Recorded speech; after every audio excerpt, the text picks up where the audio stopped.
जांख्रिखां बयबो जांख्रिखां ओंखारबो बयबो ओंखारबो बियो गासै बर' हारिनि थाखाय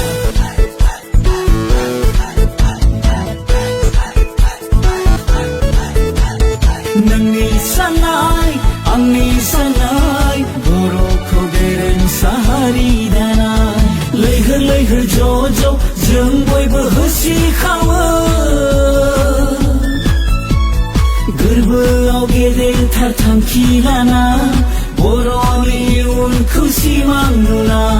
गोरबोआव गेदेरथार थांखि लाना बर'नि इयुनखौ सिमां नुना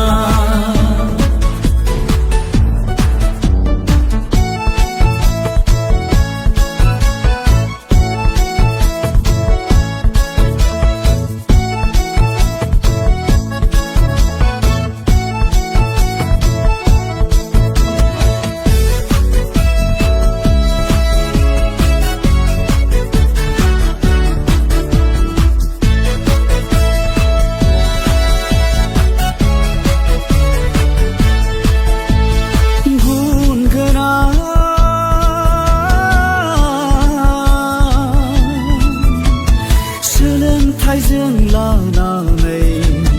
गावखौ दानो नाजानाया सुबुं धोन जानायनि दोनसे लामा गावखौ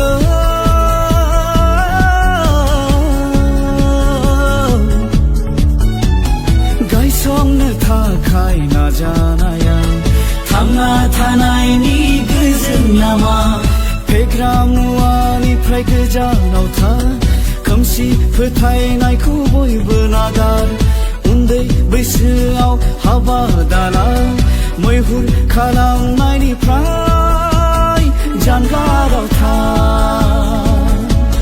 गोग्गो समाज दानायाव बयबो बाहागो ला थार बिजिरनो बयबो नाजा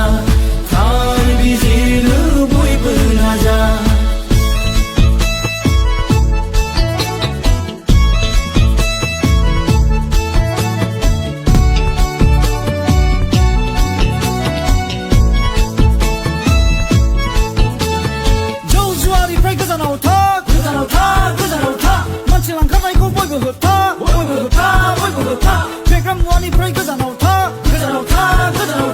उन्दै बैसोआव हाबा दाला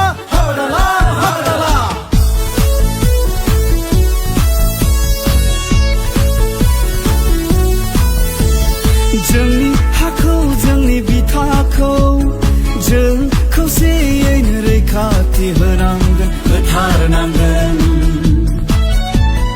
गोजोन हास्थायसुला हारिजों बयबो अनलायनानै गोजोनखौ लाबोथारनांगोन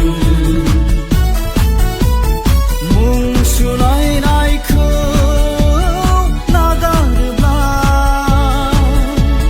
फेर फाथिनायनिफ्राय जानगाराव थायोब्ला अब्ला गेरेमसा हारि दानाया जाफुंसारगोन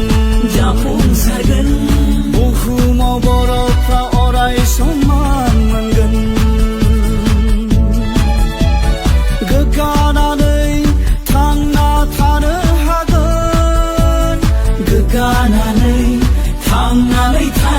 हागोन सुबुं सांग्रांथि हानजा सुरनाय जांख्रिखां बयबो जांख्रिखां ओंखारबो बयबो ओंखारबो बियो गासै बर' हारिनि थाखाय हा हुखौ रैखाथि हो सेफ लेन सेफ ट्राइबेल लं नेक गोजोन गायसननायाव बयबो बाहागो ला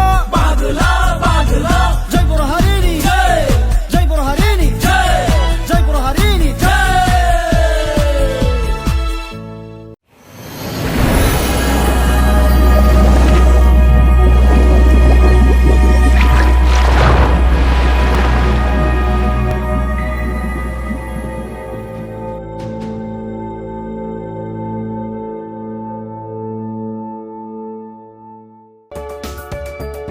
नोंथाङा गोबां रां आरजिनो गोसो जादों नामा?